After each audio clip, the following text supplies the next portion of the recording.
In this lecture, we would be talking about the theme questioning the nationalist. What do you mean by nationalist?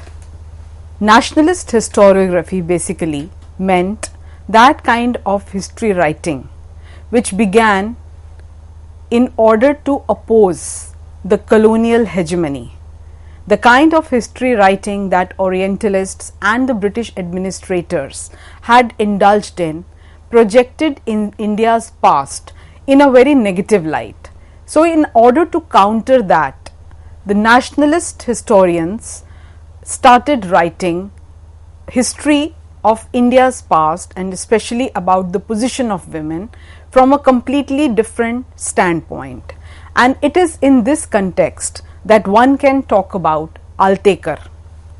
Altekar was a historian who focused solely on the history of women, and in fact he is said to have initiated a new genre of history writing. It was the first distinctive social history work, and at the same time it was devoted to a singular historical issue. And what was the historical issue? It was not about kings or any particular dynasty or any war. Rather, it was the history of changing status of women in the entire historical period, during the entire historical period. So, this work which came out in 1938, it basically discussed various social practices, customs and institutions to determine the status of women in Indian society, and it also noted the historical evolution of their status through the ages. So, Altekar focused entirely on the position of women throughout all the phases of Indian civilization, and he described all the phases of Indian civilization specifically as Hindu civilization. He considered the issue of degenerated or declining position of women as a historical process and not a mere proposition as was interpreted by the colonial writers like James Mill. So, Altekar was of the view that in the past, specifically during the ancient times, maybe till Gupta period, women enjoyed a very high position in society. They had many rights, they were well respected, they could participate in so many cultural activities and sacrifices, and they were also singers of hymns. So, this was the kind of very rosy picture that Altekar constructed or regarding women's status in the past. But according to Altekar, the problem started from the medieval period onwards, when due to foreign invasions a number of evil practices crept in the society like parda and sati and so on and so forth. So, Altekar used Dharam Shastra codes in interpreting the position of women and held the ancient Indian society to be monolithic and the women's role in it as static through the entire time frame. And this has been a major weakness of Altekar's kind of writing. He invoked an ideal image of Indian womanhood fitting very well with the nationalist agenda of making of a new nation. Now, Altekar's writings are no longer accepted as the ultimate kind of writings on women's history, and a very valid critique of Altekar has been developed by Uma Chakravarti. Uma Chakravarti has developed a new genre of historiography on women in ancient India, and her critique of the Altekarian paradigm speaks volume on this. In 1988, Uma Chakravarti and Kumkum Roy revisited the issue of women's status in early India, and they laid bare the fact that women's status even in early India was not as grand and as equal as it has been projected. And in fact, they have raised the issue of neglect of Vedic Dasi. So, her epoch-making essay, Whatever Happened to the Vedic Dasi, presents another critique of the nationalist representation of the past, the ways in which the most dominant Brahmanical discourses evolved around the idea of Indian womanhood. In 1999, Uma Chakravarti used a Marxist feminist approach in her article Beyond the Altekarian Paradigm towards a new understanding of the gender relations in early Indian history. Altekar had wrongly projected that the declining position of women in the Indian society was only a temporary phenomena. It was kind of a deviation which could be removed by adopting reformist measures like abolition of sati and widow remarriage act, and also by including more and more women within the educational institutions, by enrolling more women in educational institutions, by imparting them higher education. So, according to Altekar, these were the kind of stopgap arrangements that could be made, and once again their status would be at par with what it was in the past. So, Altekar in his writings blamed the Muslim invasions for the development of some evil customs like parda, sati and the female infanticide. And he completely negated the culpability of ancient practices, and he wanted to revive, in fact, the pristine ancient tradition, because this, according to Altekar, was the best kind of alternative that was available. Now, criticism of Altekar has come from various angles. One important point that has been highlighted is that special emphasis on the institution of marriage and various sanskaras or rituals as per Brahmanical Shastras was something that was indulged in by Altekar.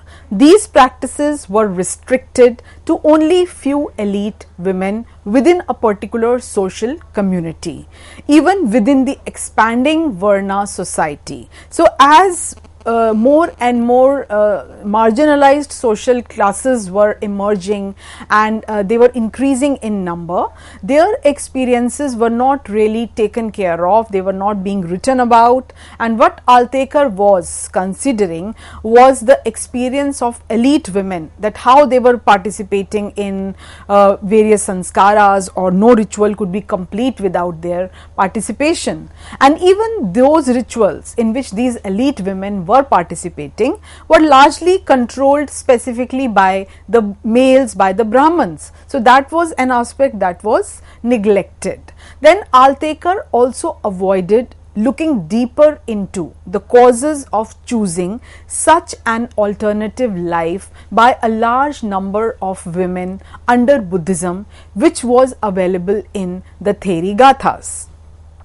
Earlier also I have discussed that how with the emergence of Buddhism and Jainism, and specifically Buddhism, women got an alternative mode of expression, and a large number of women started joining, they started becoming nuns, they started joining these after adopting Buddhism, they converted to nunnery, and they gave up their worldly lives, they gave up their families, and many women also composed poems or songs that are compiled in Therigathas, and these Therigathas provide a window to the world of women of those times. So, while such sources were neglected by Altekar, because these women had deliberately given up their lives, and many of these Therigathas, they are mentioning time and again that how they are so happy that now they do not have to cook anymore, they do not have to suffer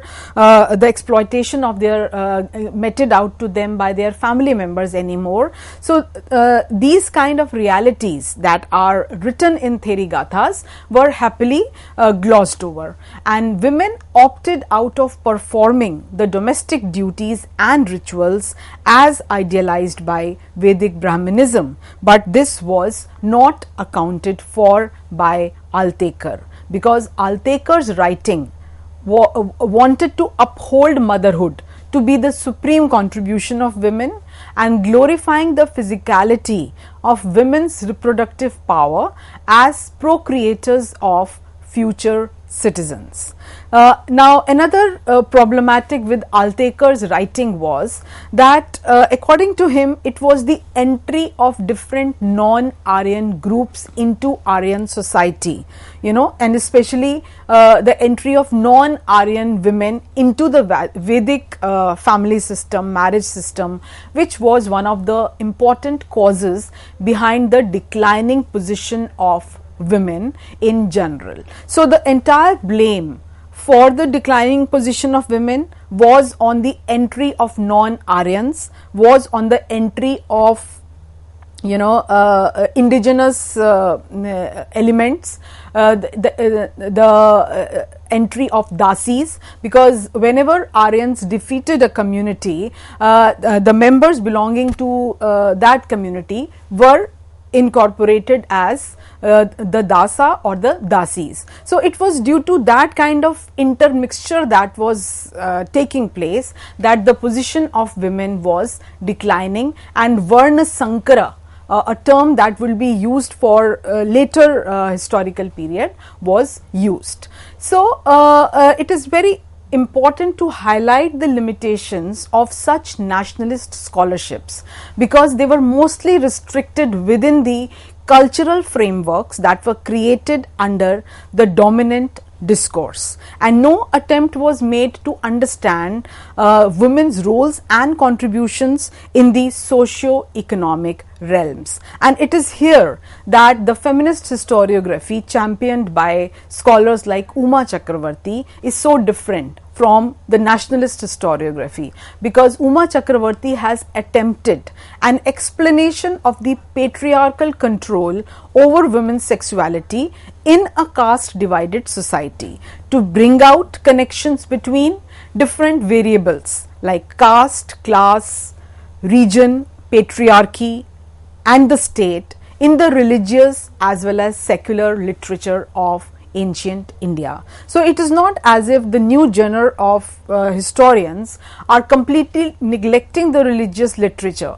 That just cannot be done, because that is an important source again of looking at how history was being kind of recorded and what were the events that were considered important, or what were the nuances that can emerge out of that literature. So, both the secular and the religious literature is being referred to, and by using the same set of sources that were used by the nationalist historians, a completely different picture has emerged related to women, and the picture that has emerged is that of female seclusion.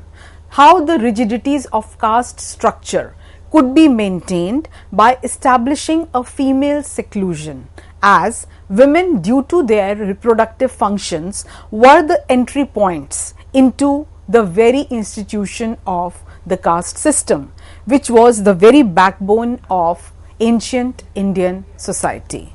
So, in another very interesting and influential book, that is Beyond the Kings and Brahmanas of Ancient India, this again is a very important contribution to a new kind of approach to history writing, and another work by Uma Chakravarti, that is Gendering Caste, is again a window to this new genre of history writing, where the concept of Kali Yuga has been discussed, as the lower caste male was a threat to the notion of purity that only rested with the upper caste, and thus the lower caste male had to be lawfully stopped from developing sexual relations with women of the upper castes, and this could be accomplished only by closely guarding women.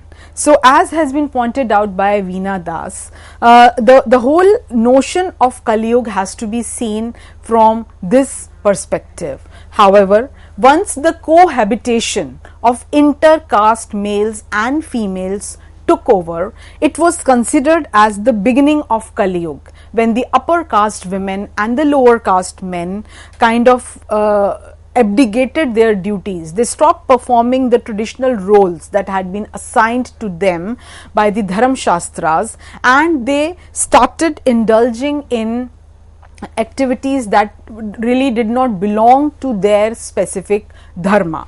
The entire course of history writing, as was developed by these kind of scholars, assumed or it ascribed great importance to the study of patriarchy in early India.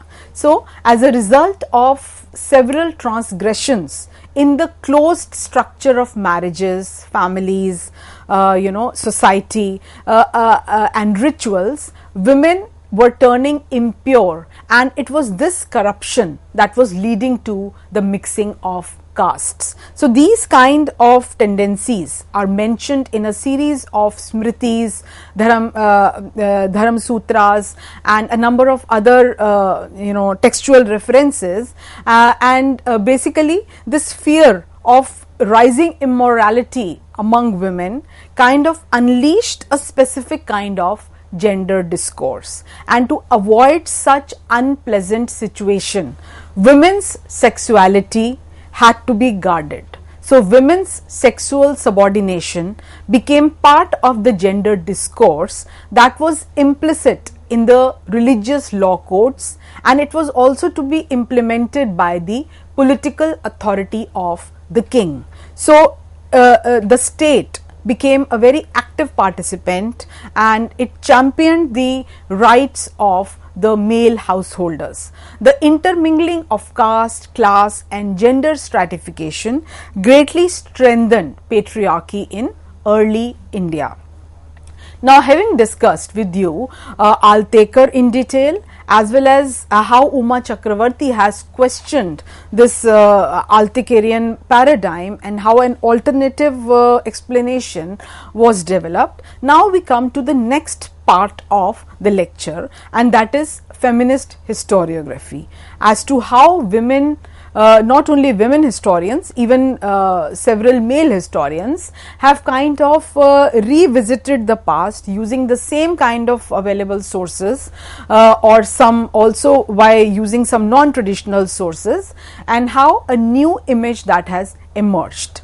Firstly, major moves that were made by feminist scholars was regarding dismantling the dominant nationalist narrative of the glory of womanhood during the ancient past, and specifically during the Vedic period. So, the older notion that women were at a much higher pedestal, they had a very high status during the ancient past stands questioned.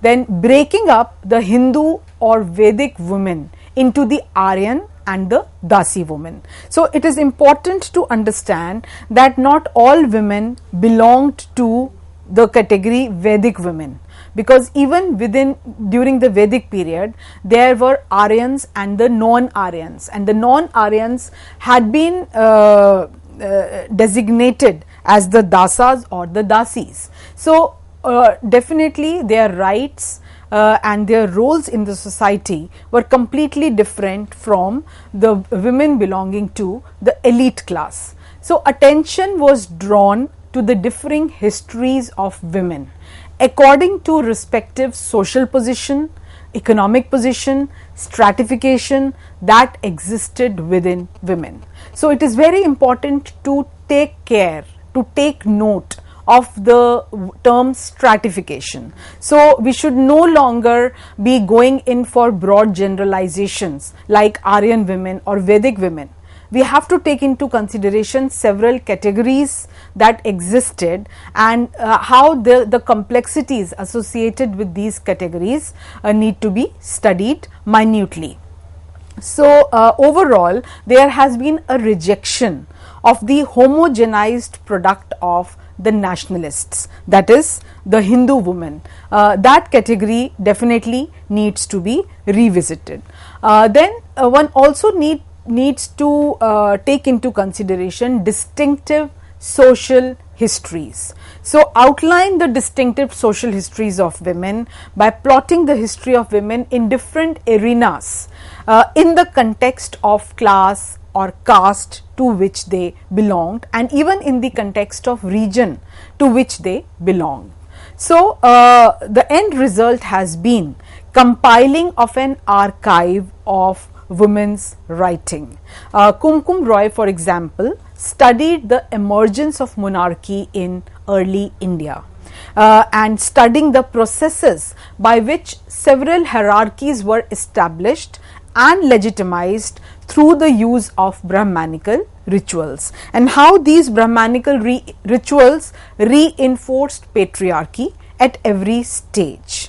Then another very interesting reading that I could suggest is Beyond the Woman Question, and also The Power of Gender and the Gender of Power by Kumkum Roy.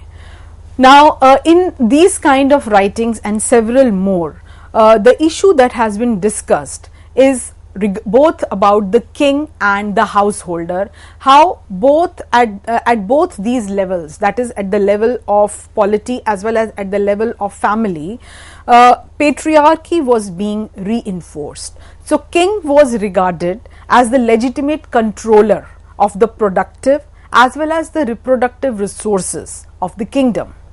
The Yajaman on whose behalf rituals were performed came to be regarded as the controller of the productive as well as the reproductive resources of the household. So, there was lot of interdependence between the king and the household, both providing legitimacy and support to each other. Now, Kumkum Roy's work breaks down the false divide between gender history as well as mainstream history writing, and it also demonstrates very logically as to how our understanding of the past can be expanded and enriched when gender is included as a category of analysis. So, rather than considering women in piecemeal, rather than only focusing on specific aspects related to women which had been done in the past, it is important to break down this divide between what is gender history and what is mainstream history. Entire history can be gender history because gender also includes men. So, it's only a different approach and a perspective that is needed.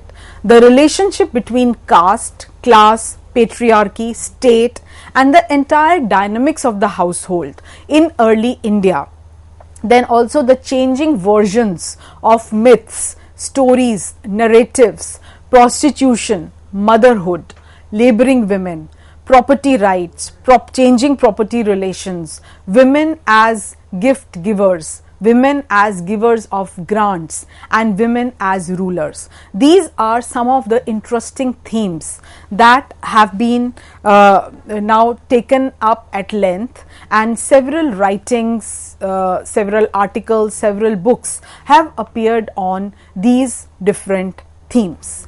And the end result has been challenging the hold of the Altikarian paradigm on ancient Indian women's history.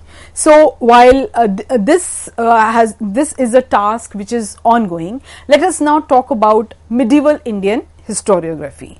The sources again were not systematically explored from the point of view of gender.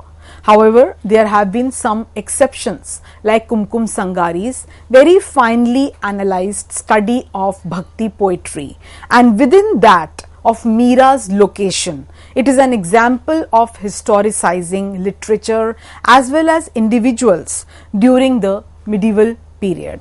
Now, Kumkum Sangari has analyzed the family, kinship as well as the state. The new themes that have emerged in this kind of writings are the genderedness of language, the very use of certain terms, of certain words in various poems or songs or dohas, and then also study of land ownership, inheritance as well as the politics of the royal household to which Mirabai belonged.